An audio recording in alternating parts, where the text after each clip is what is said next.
Well, there's the dog. Of We were just talking course, that the there dog should might be the show dog. up. There it is.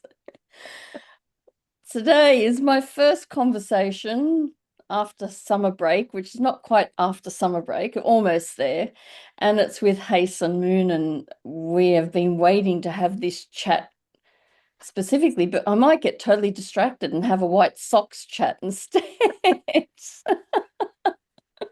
My cat has white socks as well. They're so cute. So Haesun and I have done little bits and pieces. She's spoken at the Coaching Ethics Forum a couple of times and has written an Hmm. article for the Journal of Coaching Ethics.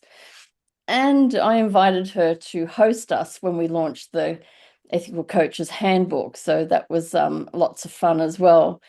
And I'm delighted to be here and actually learn more about your story, Hasten, because I don't know a lot of your story. So I'm particularly intrigued to know. Oh, that's But good. I know you're based in Canada, so I want to know. I know you're in Canada, but like before that, were you born in Canada? Were you not? Maybe you were. Maybe you're full on Canadian. I just I love don't you're asking these personal questions right off the bat. know. Tell us about you and Oh, it's so funny that your you story. say, are you full on Canadian? I mean, that's a very interesting thing to say, Yeah. especially these days, because I feel probably more Canadian than ever because in the political situation that we're in. Hmm. And it was so funny that my doctor's office called me the other day and it's like, oh, your blood test came in and your vitamin D is low. I'm like, yeah, don't we all? Like, we live in Canada. What do you think? And so we had a really good chat about it. So, other than like deficiency in vitamin D, I think one of the things that I take such pride in is that I was born and raised in Korea until I was 16. Hmm. So that means I am fluent in Korean. So I take such pride in it. And then for the first time this year in May, I actually went back to Korea and they said, can you teach in Korea? I'm like, I don't think so, right? Because I've been living here for like, I don't know, like over 3 decades. And I'm like, Yeah. I don't think I can. But then I was like, let me try. And within half a day, like all my Korean came back.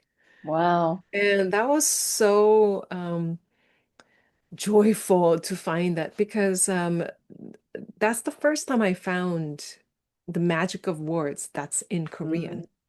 Mm-hmm. So there's this Korean author and thinker that I so admire, and pretty much he's a semiotician, so I learned from him in Korean language, what words do, not what words mean, but what words do. So yeah, I am very, very proud to be Korean and a Canadian. And these days, like I feel like a fighter, a Canadian fighter, but let's see how it goes. So you've got me intrigued now. I want to know what it brought to you beyond the joy of finding your native language again, particularly in the workplace after so long. But what else did it do for you to be in Korean again? Oh, that's such an interesting question um because when I was in Korea, I was so young, so I didn't have any social context. It was like kind of like you wake up in the morning, go to school, and stay at school until like very late and go home, and didn't have a lot of social context other than immediate friendship groups, which was very small, or my immediate family. And when I went back, for that reason, if I felt like a foreigner, like really a foreigner in Korea. Mm. But then it was strange because I speak the language, I can read the signs, but I'm like, I'm such a foreigner. Like I don't fit. And Mhm. that's what a lot of immigrants feel when they have identities like that. Then often that underlying sort of thing is, I don't belong here. I mean, I think that when I go to Korea, I think that when I sometimes in Canada, I don't belong here. So that's sort of like underline, like undertone for a lot of immigrant families. And probably when the Absolutely. end, you actually have some ideas like, do I belong here? I don't belong here. So then Yeah, I it's often like you do say, belong, but it's like, mhm, yeah, it's not, I don't ever feel like I don't belong. yes, It feels more like I do belong, but it's not, there's only part of me that's alive in any one place. isn't that so interesting? So that's what I mean. There is that. So I just wrote a journal about how this we are be longing for belonging. So Exactly. any place I go, there's such longing to belong, but at the same time, I don't want to and I don't need to. So I think that was a very interesting shift for me because now working, so to speak, in Korea, in Korean language, that sense of, oh wow, that was quite refreshed in a way that it's not about I am wanting to be belong, but it that sense of like, wow, it's I'm part of this, I'm part of us. And that came for the first time in Korea because I Mm, always felt like a foreigner. mm-hmm, Yeah. mm-hmm, So, but mm. then maybe it's not just a language, but it helped a lot. Yeah, I bet it Yeah. did. I bet it did. I find that if I'm in Australia for a great length of time and I'm just mixing with Australians, then I'm really comfy, right? I get it. I get the way people behave. I get the way we talk. I can enjoy the humor. I have a very strong sense of crazy humor, and that comes alive even more because I Yeah. know that people around me will understand. And and then after all, I start to miss the other parts of Mm. me, and I need to come back to France. But then even when I'm in France, I can be mixing with just Australians for a while, and then I go, oh, that's enough. Now I need to go to other Mhm. groups. And I quite literally go around different populations. I need to be in touch with many different populations, or I start to feel hemmed in and closed. And it's a good, I mean, that's probably a personality quirk of my own, but I think that's only come about more since I've moved to France that I've noticed that difference in Mm. me. Yeah, and I think for many of us who are moving around, I mean, even moving for a few weeks, moving for a few days, I mean, just came back from Singapore and Malaysia, amazing, like a trip. Still, there's that underlying sort of longing of some sort. Yeah. But then I don't want to quench it. I think that longing is what fuels the creativity, that fuels the connectivity. And I think wanting to like seeing it as a problem to solve versus like this is my company, it's accompanying me in my Mm-hmm. creativity. I think that actually makes a huge difference. Mm-hmm. Yeah, but Mm-hmm. when I was in Korea, there are some expressions in completely different language that you cannot translate to English. And I think I found this expression in Korean when I was teaching coaching there. I often say, find out what's important to them is how I would say that in English. But in Korean, when I translated, it came out as, everyone has something that they cherish. Ah, lovely. Now that word cherish just meant so much more intimate in that language, and the Mm-hmm. only translation I could find is cherish. And I Mm-hmm. don't think I thought like that in English. Like when I talk about coaching and English, like I don't ask my, clients, what do you cherish? But then in Korean, that just landed so much, right? So yeah. It's fascinating, this word cherish. Mm. For my uncle, who is an Anglican or former Anglican minister till he retired, and I'm not Anglican, I'm Catholic. Well, grew up a Catholic.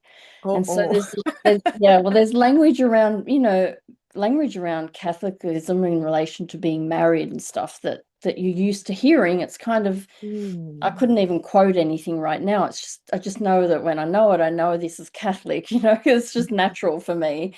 But when I was having a conversation with him number of years ago, and he spoke to me about in the Anglican church that they use the word cherish in when they're getting married. And I thought, Mm. that's the word that's missing. to cherish the other To cherish. person, to cherish the relationship. Just for me, in relation to thinking Mm, about being married, that that's it. That's the word. cherish. It's amazing.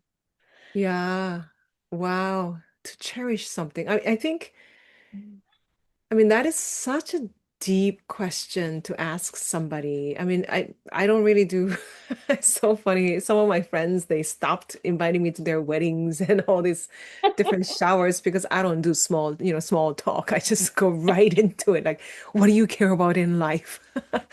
But what a beautiful sort of conversation to have, to simply ask someone and sit with that answer.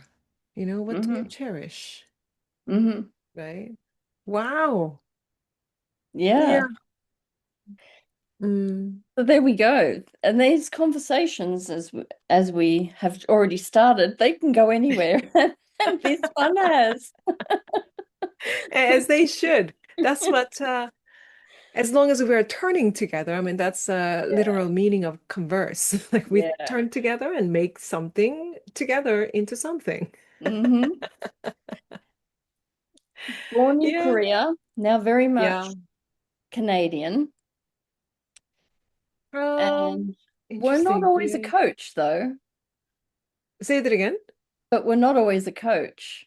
So you were in Korea till 16, studied, and what happened? My parents moved me.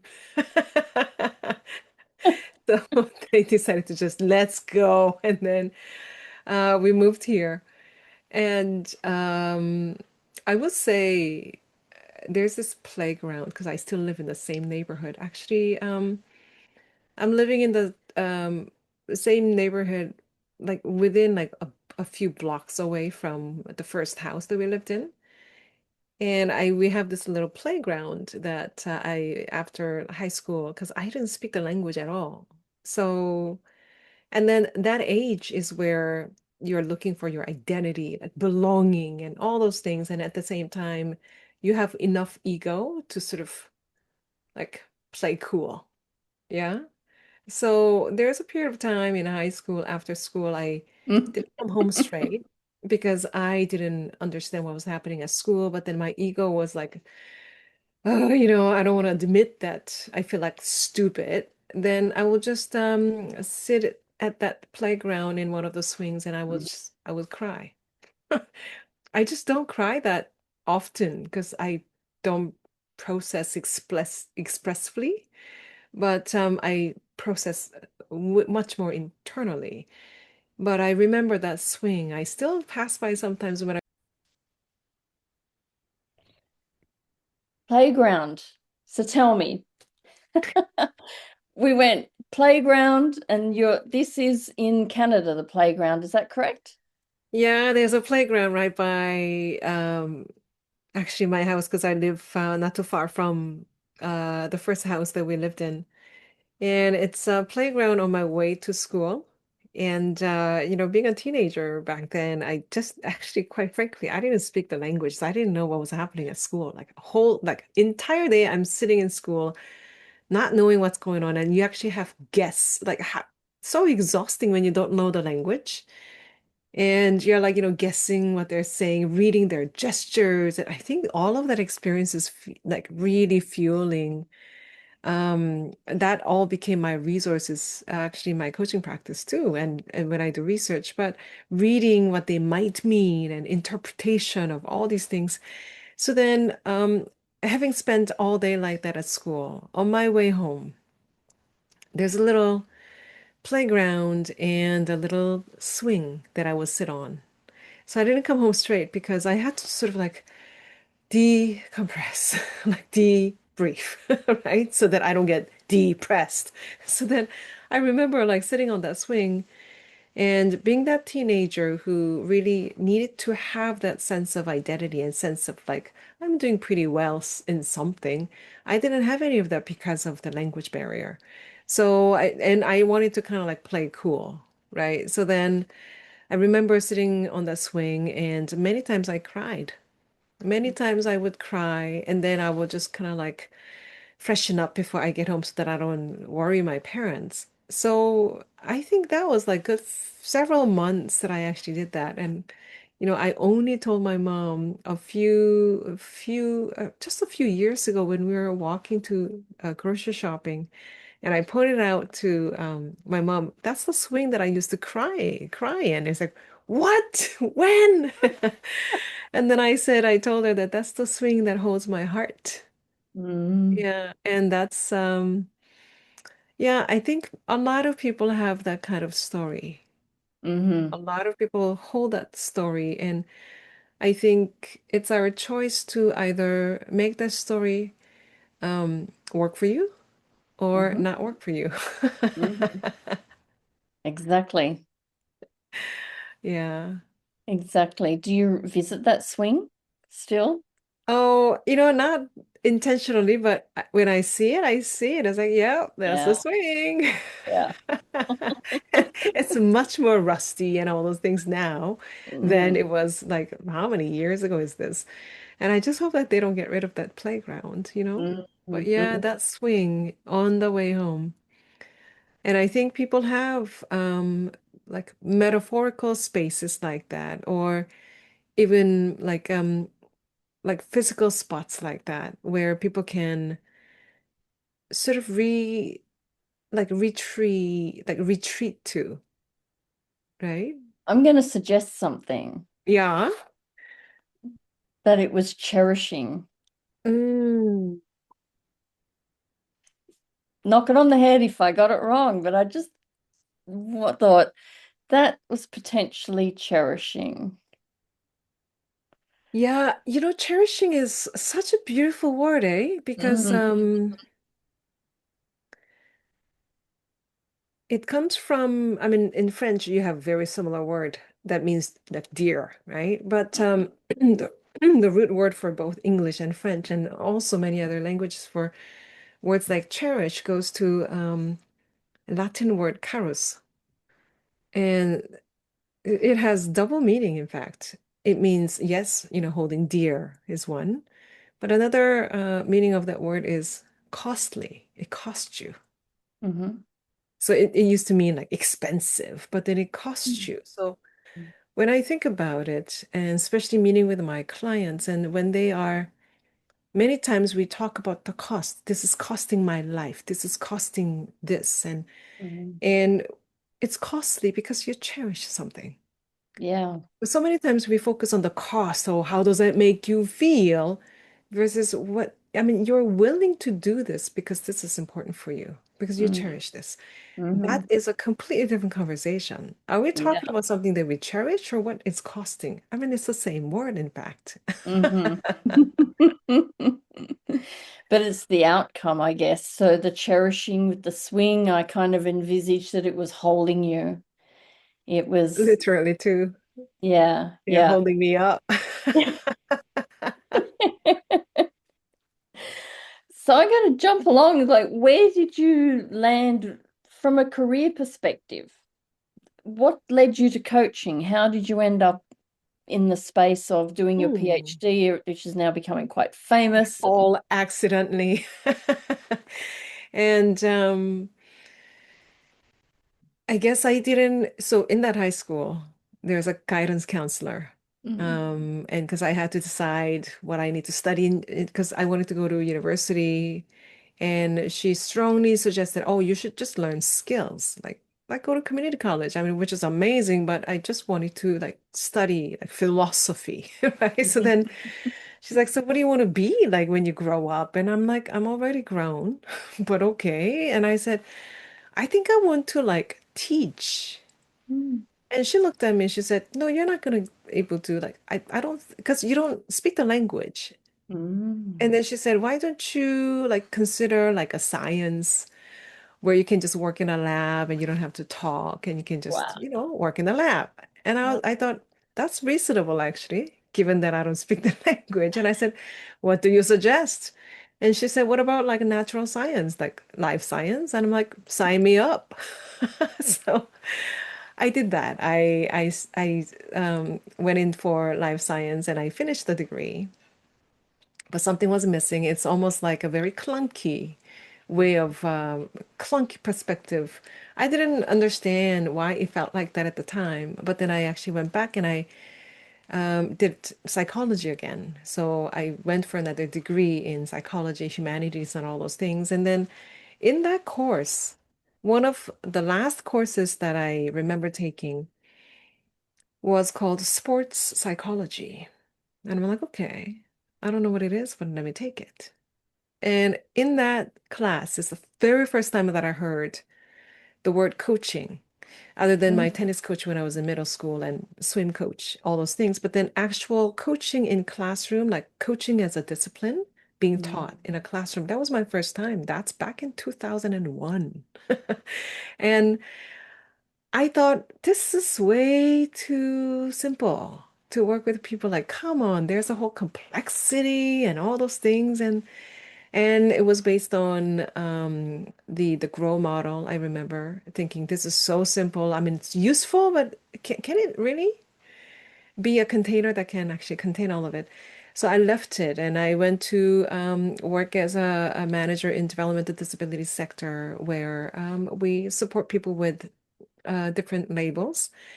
And I was a manager of several group homes. And it just keeps coming back. When I was doing some courses on adult education, it came back. And I was doing my master's in adult education so that I can do training better at workplaces. You see, the dreams don't die. Dreams you may were change. becoming a teacher. Yeah, I wanted to be, and I was, and I guess I never gave it up. So I wanted to train my staff. And I was Mhm. doing my master's, and then in that master's program, I walked into a wrong classroom, Wendy-Ann. I'm not even kidding. I didn't sign up for that course. I signed up for organization and development course. That was an all-day Friday course. And I went to the class thinking this is the class, but then I was a little bit late finding parking lot. So by the time I walked in, they were done the class like introductions and stuff. So I Mhm. missed it. But Prof was talking about relationships and all those things. That makes sense. But not even once he said something about the OD work that I signed up for. Mhm. In the first break, I remember going up to him and I said, I love what you're doing here because he talked about like relationship, empathy, and all those things. And I'm like, I love it. And how does it relate to OD? And I just remember him looking so confused. And he said, we don't talk about o overdose in this class. I'm like, this is like the worst, like kind of like dad jokes. Like this is really bad. And so I thought that I'm like, what? And he looked at me like, what? And then we realized, oh shoot, what class is this? Mhm. The Mhm. class was called Brief Therapeutic Technology Techniques or something, and he was teaching solution-focused therapy. Mhm. And I was like, this makes so much sense to me. Like this Mhm. fits like old jacket that I missed that I didn't know that I had, Mhm. and I changed my other class so that I can stay in this class. I wasn't even allowed to be in that class because it wasn't open to my department, but I I just stayed and I finished the thing. And he said, at the end of that course, he said, if you want to know more about this, there is this 2-day course that, they're inviting somebody from Switzerland called Peter Zabo to come and teach a 2-day Mhm. workshop on coaching. Mhm. And of course, I was the only one out of that class, like 24 of us. I was the only one who showed up to that coaching workshop. Uh-huh. And that's how everything just opened up. Yeah. And once I learned coaching, even that like one weekend workshop completely changed the way that I look at interactions. Mhm. And when the end that goes back to the topic of ethics. Hmm? Mhm. So that's my experience of one weekend. And after that, I didn't do much. Actually, I did research. Mhm. And I had mentors around me, and I attended a few other things here and there. And I think I became the coach I became the person I am teaching, researching, and coaching. And the ethics of it is, how do we know? that you need to do certain number of hours of coach Mm. training to become proficient. Yep. And that's a randomly sort of constructed approximation. And that touches on ethics, Hmm. right? So we claim something, but if actually somebody needs to take, like they're paying for hourly instructional hours, Yes. then the longer it takes, the more money you make out of them, off of Yes. them. Now, Yes. that is a really in the central ethics question of commercial interests meeting actual Yeah, learning needs. it's So true. I agree with you. I think that's my there's that point, experience. but also think there's the other point of like each person, I think, needs a Mhm. different number of hours of training to Agree. meet a level of proficiency to allow them to practice. And I don't know how we can do that, to be honest, because you may, or maybe just as I said that, an idea came to mind. Of course you did. And it's maybe, because I think you need to know all the theory, you need to know the grow model. I think you should do. In fact, I think everyone should even know the solution focused approach because that's a lovely, The I think, foundations. a foundation to it all, right? And so maybe we work everyone through the theory that's needed and that can be based on whatever level that you want to be working towards. And of course, ethics for me, of course, I see it would run all the way through. And then it becomes about how, whether you can practice or not will be determined on whether you show the Mhm. capacity to be and Love that you say capacity, not competency. yeah, so you need you need the capacity, but you also need the capabilities and you need Mhm. to be able to show them. And so maybe that's the part that you say, okay, you've done this theory, now that gets you to this point. Until you can be assessed at maybe that this might be arbitrary, however many times, whether it's one or two, or you take 12 months and you have to show Mhm. that in that 12 months, then you can go and practice. I think that's the only way you can get around it. So it's not so Now, commercial. when it comes to then when we so this is one experiment that I actually did Yeah. is I had tapes of my students and sent it to assessors, so-called assessors. Yeah. Hmm. And they came back saying, wow, they will really, and it was a one company who did credentialing, and they have several levels of coaching proficiency. And they came back and said, wow, they at least they actually passed at the second level. Mm. I was like, wow, that's amazing. Yeah. And I asked them, how long do you think they've been practicing as a coach? And they're like, at least 2 years. Mm. Okay. And then I actually told them that they just did one weekend course.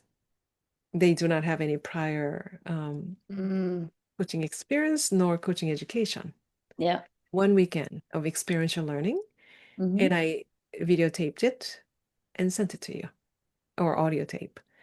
And the assessor was like astonished. It's like, there's no way they must have like previous experience in. No, they don't. Actually, they don't even work in healthcare. Mm. So that was a huge aha moment for me to Mm. realize, okay, if somebody actually takes a weekend to learn, or let's actually change that word to if a program can teach somebody to learn coaching in 2 weekends versus Mm. 2 years, then and then the outcome, the result when you assess it is at that level. Now let's think about it. Like, what does it say? What does it say about effectiveness of whom? And that's the question that I have as somebody who holds PhD in adult education. Mm. And especially living in this day and age of I call it hyragogy. Stuart Hayes will, that's a term that I learned from him. It's a Hyragogy is we learn with heuristics. We learn with self-determined learning in true sense that we learn what we want to learn the way that we want to learn it. And with AI, it's very possible to do that. So Mm, then it comes back to the ethics of who are we holding like hostage to this so-called training standards and living in 2026, huh? mm-hmm, So mm-hmm. these are like a real questions that I pose to the world and just watch the show.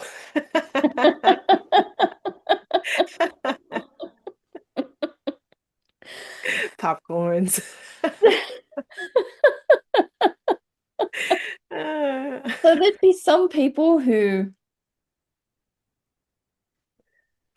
I don't know, I think over a weekend there'd be some people, and I know you said you had it all assessed, etc., but I still question it, right? Because it was one cohort of however many, and they've shown to an assessor that they have the capacity to go coach at whatever level was determined.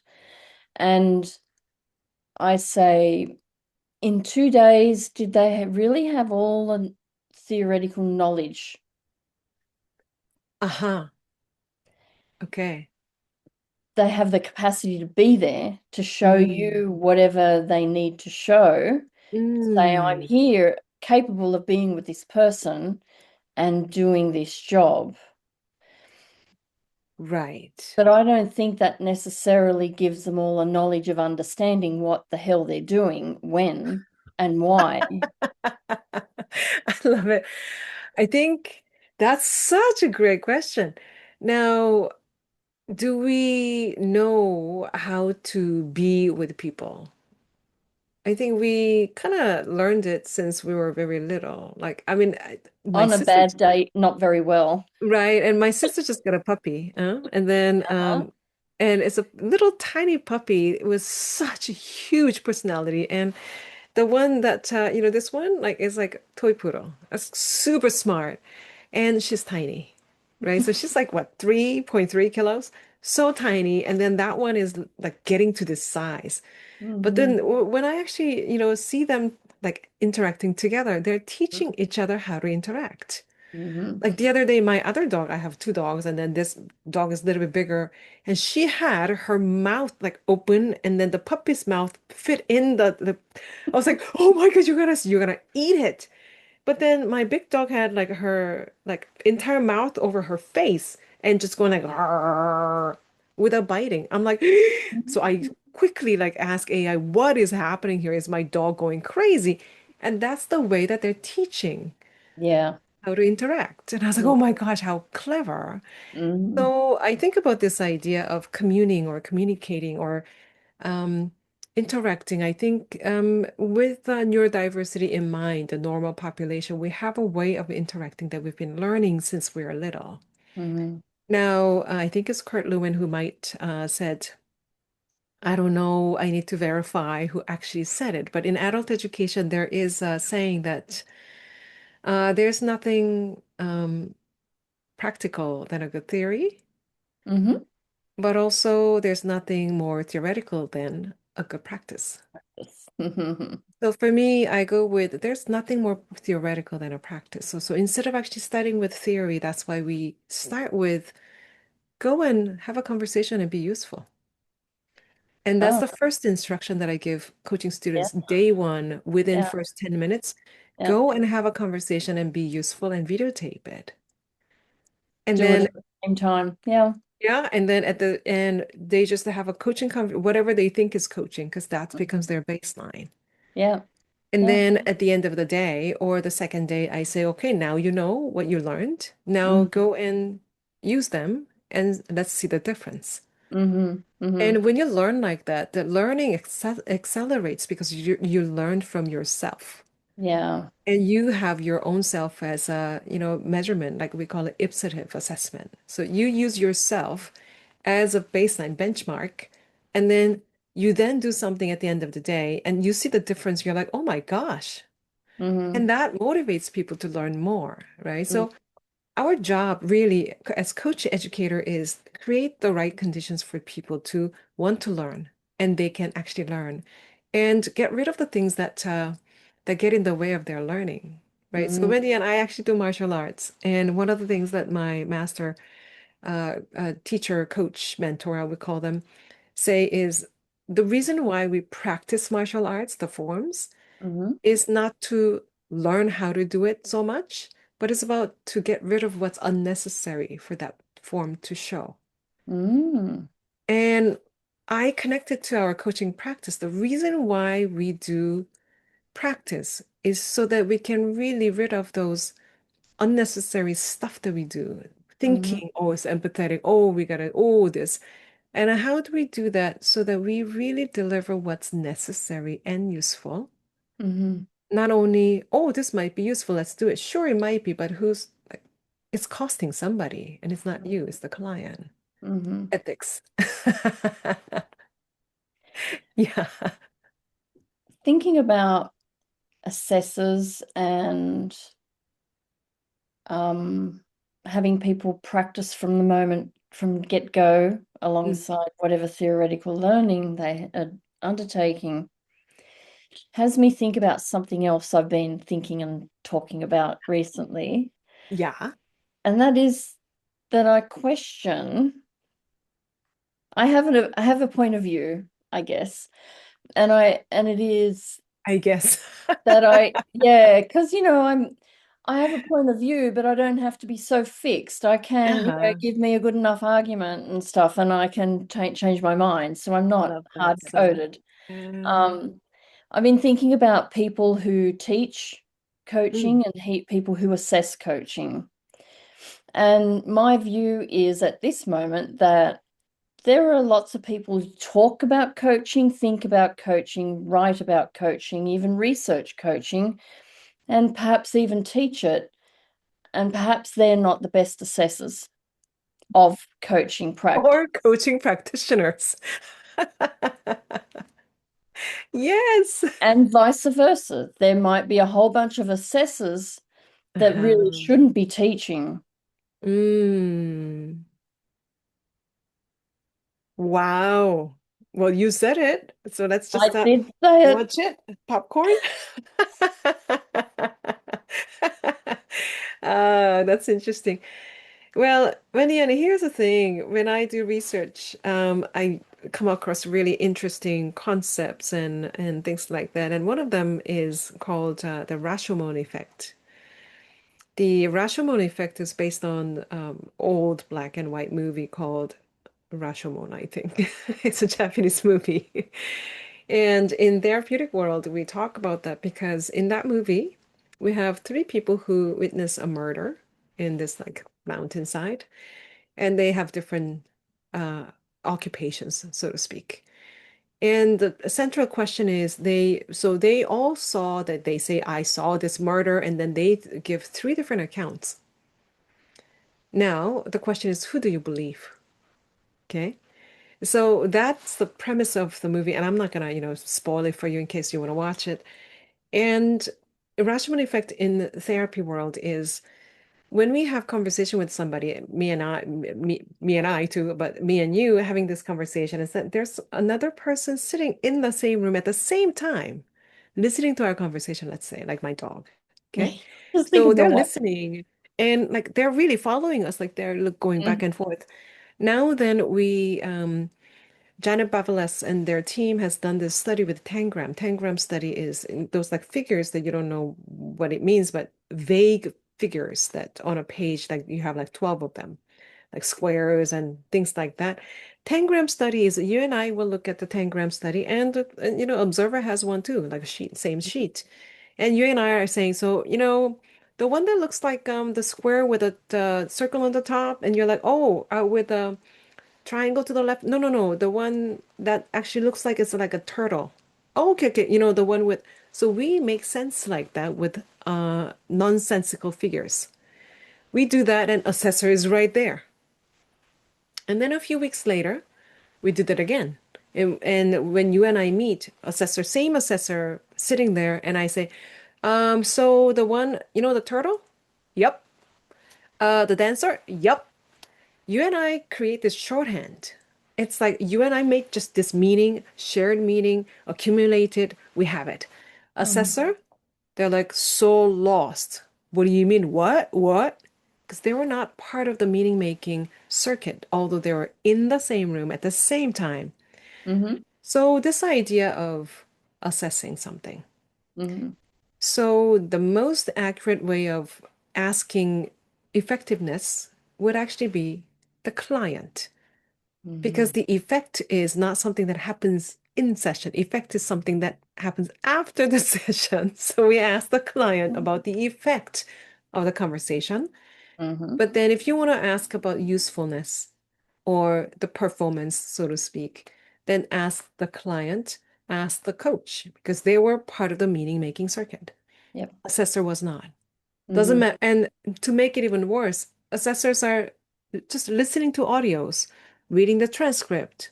Even if you're watching the video, you are just a third party sitting there and you're Mhm. not part of the meaning making circuit. Do No. they have full information of what's absolutely not? Because you and I have this visible utterances, audible utterances that are so integrated into our conversation that they are Mhm. not part of. Mhm. Mhm. So this idea of assessor is actually a serious issue. It's a Mhm. well-documented concern. And Mhm. I think we just throw things saying, okay, here. And then when you think about if there's a new sort of process in place, now you have to have like assessors need to have another credentials. Now let's think about it. Is it done for free? It's not. Somebody's paying, and where does it go? So when you look at things critically like that, then you see where the power is Yeah. not in balance. Yeah. So then that's usually what I do. Like when I look at things critically, and I have a lot of friends. And and when we do that, like think about it, before you pay for anything, where does it go? Mhm. And that's a very simple question, Mhm. right? And wait a second, why am I doing this? Huh? Mhm. Mhm. So I wanted to like point that out that I think we construct a lot of narratives about coach training. Yeah. And we complicate it, and there's another layer, another layer. And I think I didn't learn in class, but I learned from my practice. So I can fully support people who are mentors, who are really watching you work and not to judge it or evaluate it. Nobody Mhm. wants to be evaluated because, first of all, you are not accurate. I know what happened. Mhm. But how do we not evaluate, but value so that people don't feel evaluated, but people feel valued after your interaction with them? I Mhm. think that is like the first place that we begin. Mhm. Yeah. And that's why I ask a lot of coach trainers, can I get a demo tape? Can you show me a tape where you do the demo? Mhm. And when I asked that question first in 2009, out of like 8 schools, they're like, none of them. And I said, how come you don't have demo tapes? And they said, well, because coaching works in mysterious ways. And I'm like, you need to just, like, I almost swore, like, this is like a scam. It doesn't work in mysterious way. If it does, then what are you teaching them? Mhm. If it's a mystery, how do you teach them mastery? You know Mhm. what I mean? It's like, what are you doing? Oh, you just press the button, Wendy-Ann. It's great. It's very good. Very good. I'm going to ask you another question now. Oh no. Yeah, which is going to lean into a little bit for your storytelling. I'm wanting to know, because I mean, we've spoken a lot about ethics directly, which is great, but I also would love to know of a time when you were faced with a challenge of some kind. And I'd Like like this to know morning, like a yesterday. little, a little about that challenge and how you navigated through it. Oh my goodness, Wendy-Ann, I have so many examples when it actually comes to ethics, coaching ethics, research ethics, coaching research. One of the big ones I would say, because I get approached by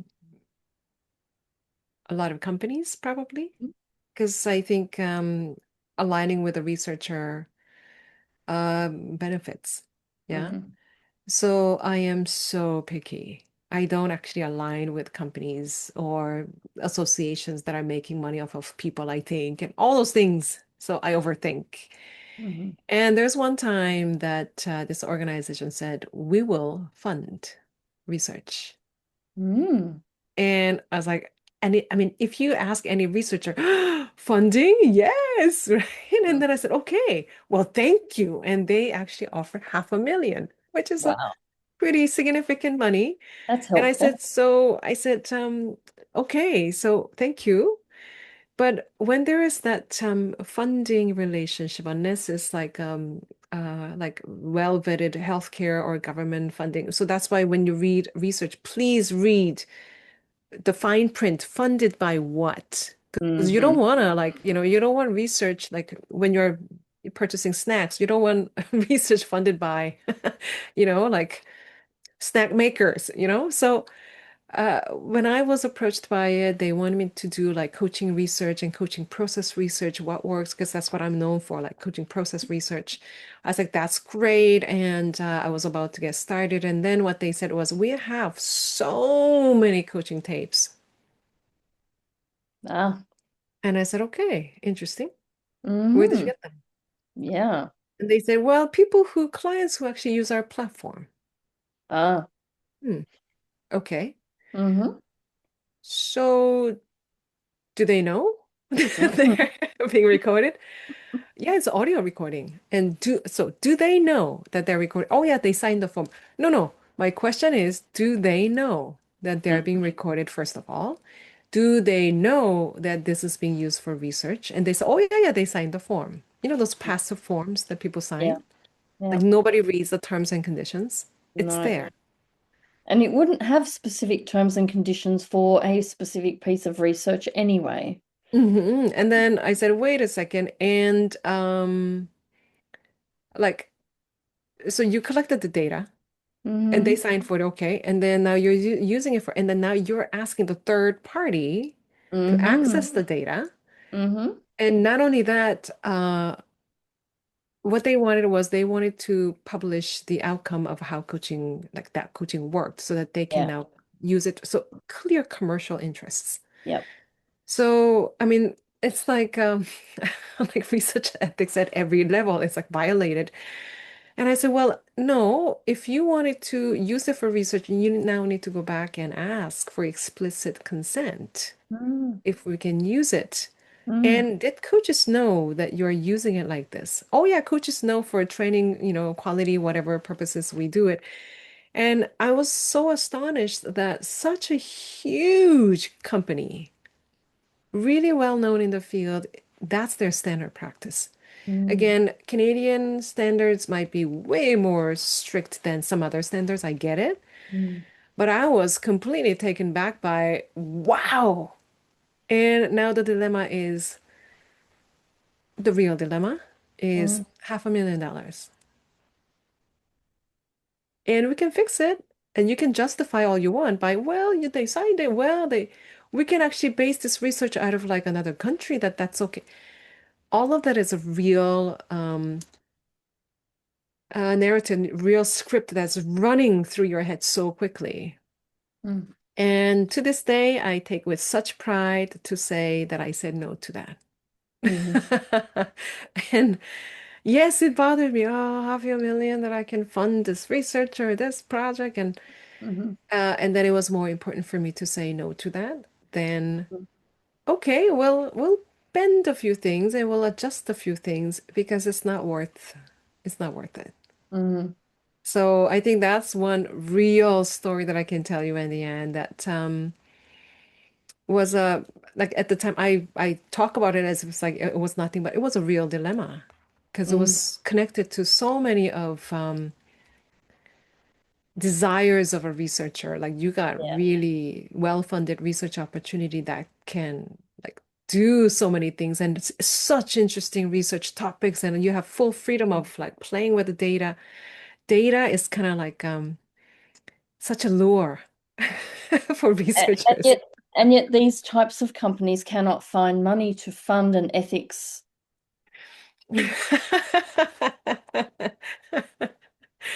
Yeah, so I think Interesting. researchers out there listening to this, please do not get lured into like doing these things. And just Mm, remember that your ethical integrity will mm, last mm-hmm, a lifetime, mm-hmm, mm-hmm. right? Yeah. Yeah. Money is a challenging one, I think, for a lot of people in their decision making. I mean, I've even had to make decisions around the Coaching Ethics Forum where people have wanted to throw money at it, actually, not very often at all. In fact, this has only happened the once. But they wanted to throw a significant little pot of money, which would have been really useful at the time, but the conditions around it, Conditions, terms and I conditions. just went, yeah, that's not going to work for the forum. Sorry, we're not going there. I'll stay Yeah. a pauper and continue on. So that's what's happened. It's interesting. Hmm. And so money can be difficult for people to make decisions around, I think, and to be clean for them ethically.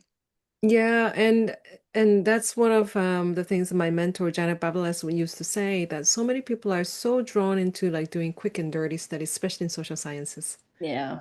But we can do like slow and clean study. Hmm. And Hmm. that's what I aim to do, slow and clean study. Hmm. Because I mean, you cannot, and it's like any relationship. Research is a relationship to me. Yeah. And you cannot microwave a relationship. Relationship is made of a crock pot, you know? And that's, I care about that so much that it makes me furious at times. And then maybe I just rage at times. But that is something that I think we need to pay way more attention to, especially now with AI. Not only AI is amazing at analyzing, collecting information, synthesizing, but then synthetic evidence, generating synthetic evidence. And emerging researchers actually ruining their career because they over rely on it. Because they yet don't know what's real and not. Because I mean, when I read reference lists that AI used to give me, I'm like, there's no such study because I know my fields. Like, never heard of that person, or the year is not that. But this, so unless you know what you're looking at, you will be lured into this um, illusion and confusion, right? Hmm. So I often warn my research students that the eloquence doesn't come from AI. AI will make you eloquent. So it's eloquence the AI offers. Yeah, so that's a real issue now that is pressing on uh, our fields like quite directly. Yeah, Mm. absolutely. So I'm aware that we had some hiccups at the very beginning of our call, which people will notice when they actually listen to the recording, even though I'll do my best to mold it all into one. So um, we've been here for much longer than what people realize. Haesun and I have been Just talking having so away. much fun talking to you in the end. This is such a lovely like interaction. Thank you. And I just want to ask you, because you've done some pretty significant work. You are a researcher as well as a coach trainer and educator, etc. And I want to ask you if you could tell us a little bit about the research that you've been talking a lot about recently. Mm. Just introduce that to us and for those people who may not know about it. And then we're going to lean into what's something that we don't know that you're particularly proud of professionally. Oh, professionally. Oh, professionally is, I don't know. But research that I am doing, I am active as a researcher and also supervising a lot of grad students doing their research too. So it's a full cycle of research that I am often involved in. And well, here's something that I found though, that many people confuse research method with research methodology. So the difference between method and methodology needs to be actually talked about a little bit more often in increasing research literacy for um, coach practitioners, Hmm. because research method is different from methodology. Hmm. So part of the research that I am doing right now, I just had a call this morning with, was through the faculty of School of Medicine here at the University of Toronto. They take clinical education very seriously Hmm. because this is a teaching hospital, teaching. So it's a huge part of their role to increase clinician educators' competencies for teaching. So now they're using AI coaching as a tool to support that. So when the teachers get feedback, they usually have to wait for a long time to get real-time feedback from their supervisors and so on. So what we are supplying is AI based, but then AI is fully informed with my work. So Hmm. sometimes it sort of like scares me a little bit, like where does it go? Hmm. So we do safety checks and non-safety checks, and we don't use open sort of language learning models. We use it in a very confined and regulated way. So that's a research that we're doing, the effectiveness of that research, coaching AI. Hmm. And another one is, so that is actually combining healthcare, coaching, and AI. Another Hmm. one that I am very proud to be part of is the project we did is a funded research, transitioning youth out of homelessness Hmm. and using coaching as one of the interventions, Hmm. and also subsidize their rent so Hmm. that they're housed and they're going through coaching as well as a little bit of training and so on, and seeing the effectiveness of efficacy of that. And that was, and the research team, they actually made an entire documentary of from beginning to end. And it's just so like heart-wrenching and so moving to see the transformation that people go through in such a short time at that critical age group. And the change that you see is like truly like so moving. So some are so those are community-based design, but also randomized control trial. Hmm. So heavily evidence-based and comparative study as well. So that is something that I was very proud to be part of and fully funded. I mean, imagine, right? Lovely. And so the most recent one is using fMRI. There are only a few handful studies in coaching field that uses fMRI, although that is slightly beside my field because I do descriptive study, not so much of interpretive study, Hmm. because fMRI is still largely interpretive. But I am part of it as for the coaching bit, coaching part. So we are doing multiple phases of study using fMRI Hmm. as a tool to scan. And I Hmm. mean, there are limitations because you cannot really be in a scanner and talk because then it's gonna ruin the imaging. So we actually do other ways around it, like we're basing it on previous studies. There are like only three that we can say that this was evidence-based. Yeah. So yeah, we are Yeah. doing that. So there are comparative studies. So I'm part of like 4 or 5 research projects at any given time, Yeah. right? So yeah, that's some of the studies that I do. But one that I truly cherish is the one, it came as a research protocol as I was doing my research as well. As when you listen to people, I realized that there is a way to listen.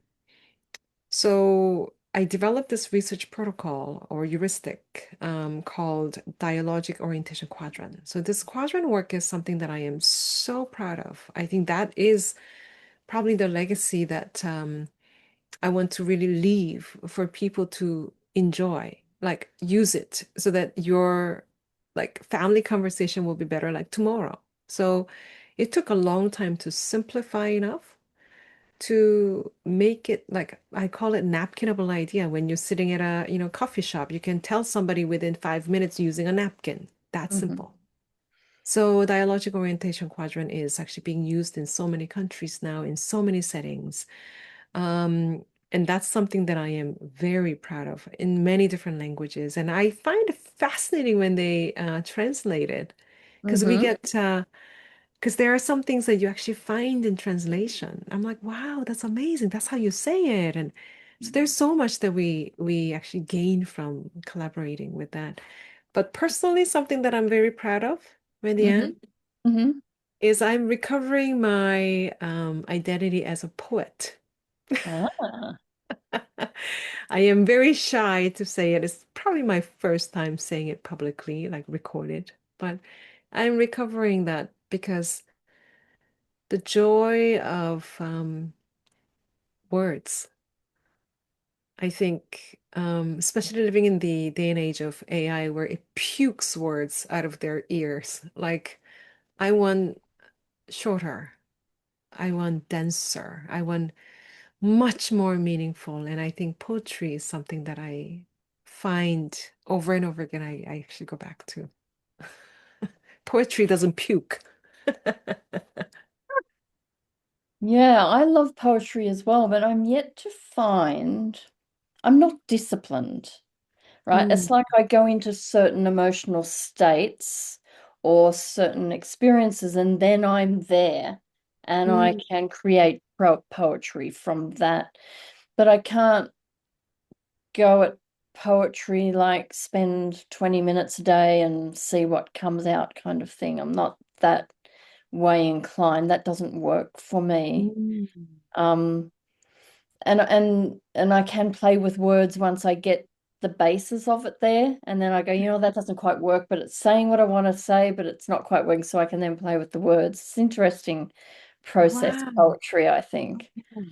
And then there's something else you said that I want to comment on. I wanted to know about what you found was the difference, Mm, the primary difference that, well, the primary element that made the difference for those youths. I know it would be multifactored. I understand that. And I'm also asking because before I began coaching proper, I was studying at university and I began volunteering to coach slash mentor youths at risk of leaving school early. And those youths were often at some point in touch with the law as well. And I loved that work. Um, One of the students I had was extraordinarily difficult, and I managed to build a relationship with him where he was just so proud to come and sit with me and work with me. mm. And I thought that was just an amazing turnaround. I don't know where he would have ended up, to be honest. Wow. I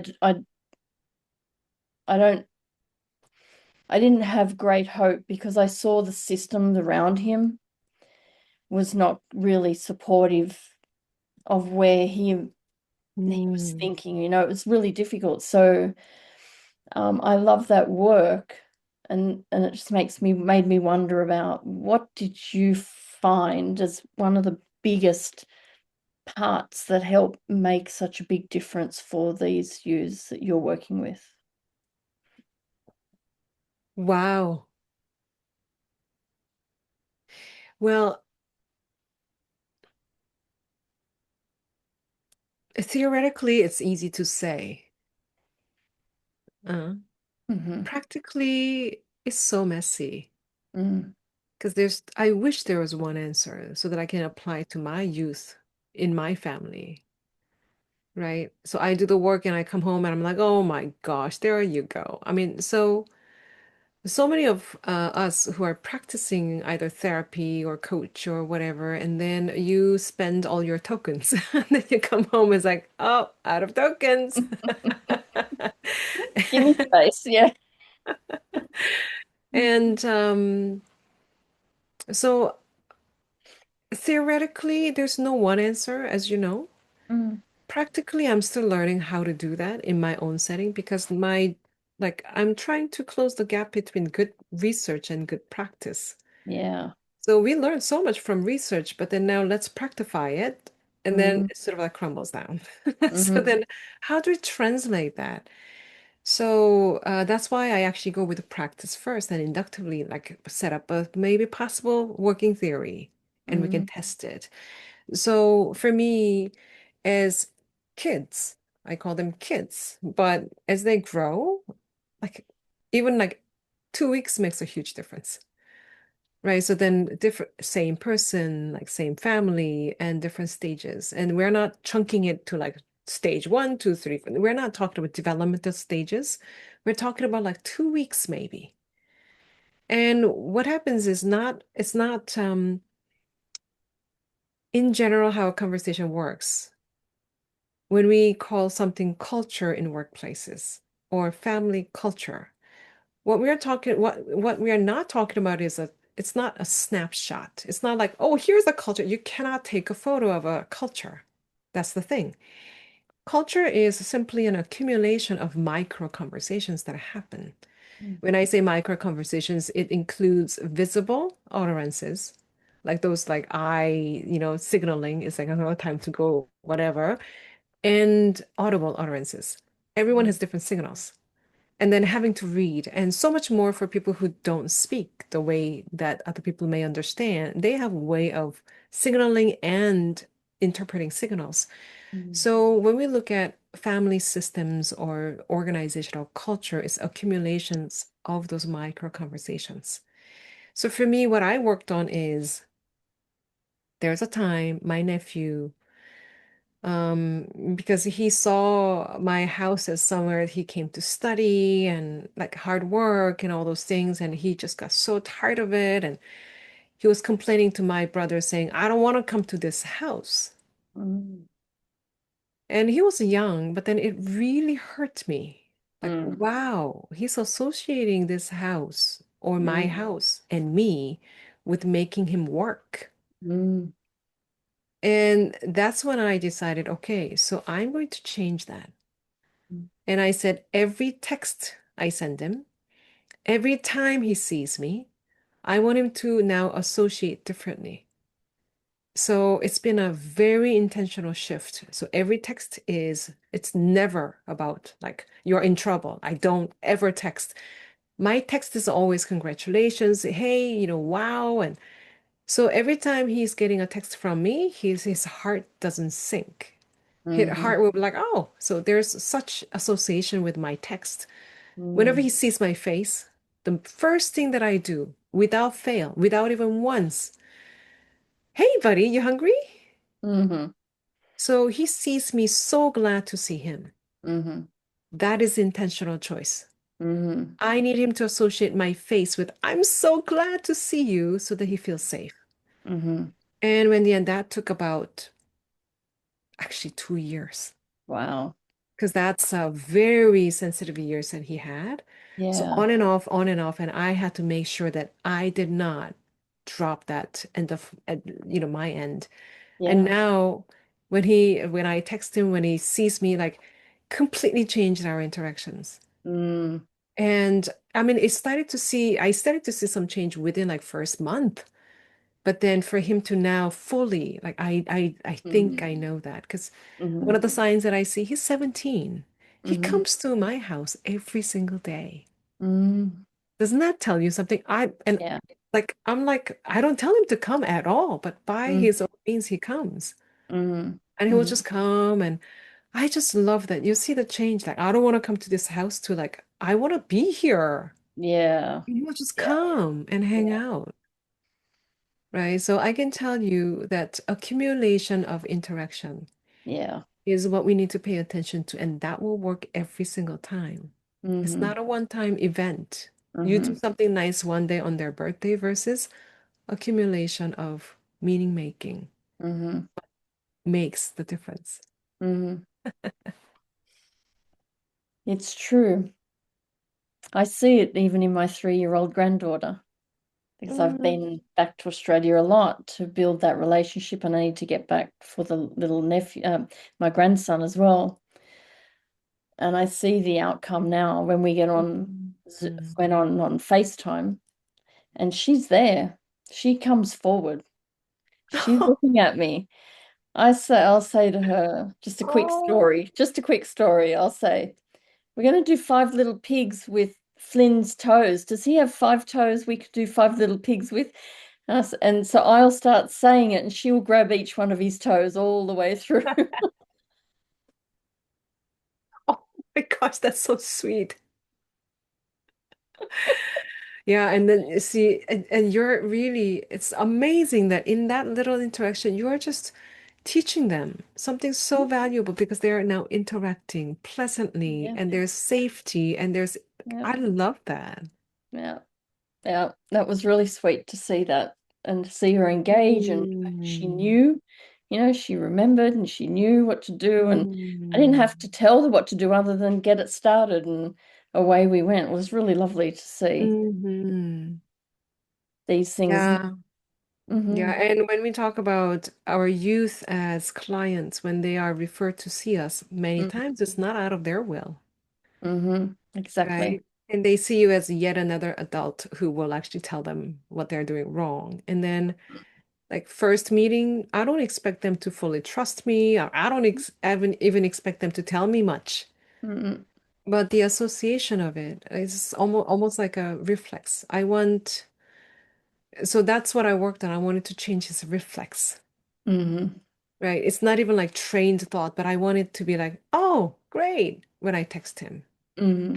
So how would we build that kind of association when we work with youth who just came out of very different contexts, a very difficult situation, probably, Absolutely. and now going through something and now now mandated to see somebody like me, and they might be like, what do you know about my life? And then how do we build that even before you open your mouth? Like micro conversations. Like, Hmm. what do we do so that it associates to safety and, what do we do? Hmm. Hmm. Yeah. And it matters. We don't realize how important those small moments are in what Mm. we do. We are nearing the end of our call here, Aww. and I've loved it. It's been lots of fun as always. And this one's particularly special because we've not ever had a long call like this. This has been Oh, very okay. unique. We Oops, have had sorry. long chats, but not in this manner. So it's been a unique experience. It's been lovely. So I'm wondering, and I'm going to add a little something. It's a bit of a surprise, and you don't have to do so if you don't want. I know if someone Mhm. asked me to do something that I'm going to ask, I would probably decline it just because I don't have confidence in my ability. But if I did have the confidence, I'd jump for it.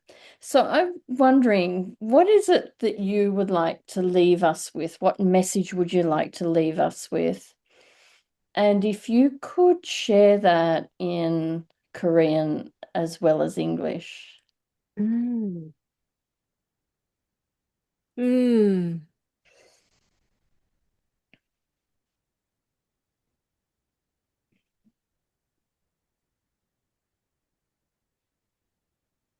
I'll tell you one lesson I'm learning.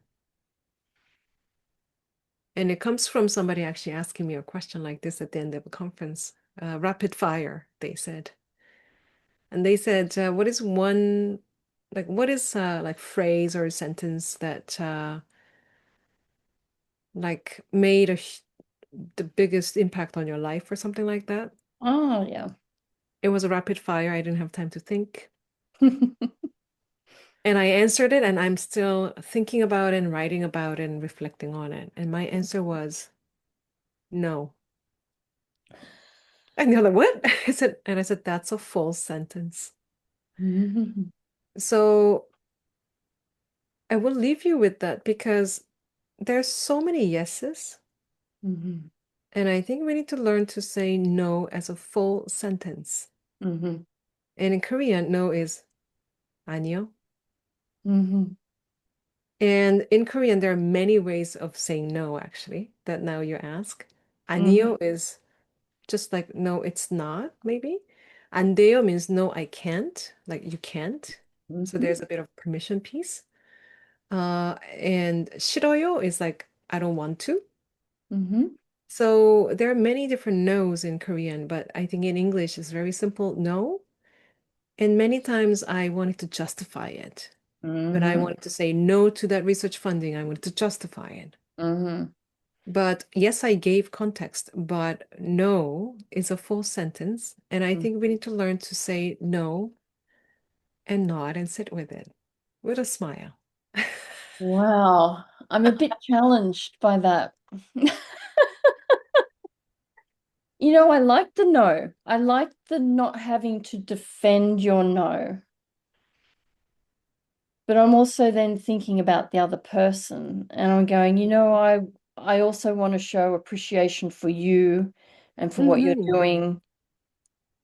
And I want you to know that. So I need to be able to say no and give them the sense that this is a no, but I appreciate you and all that you do.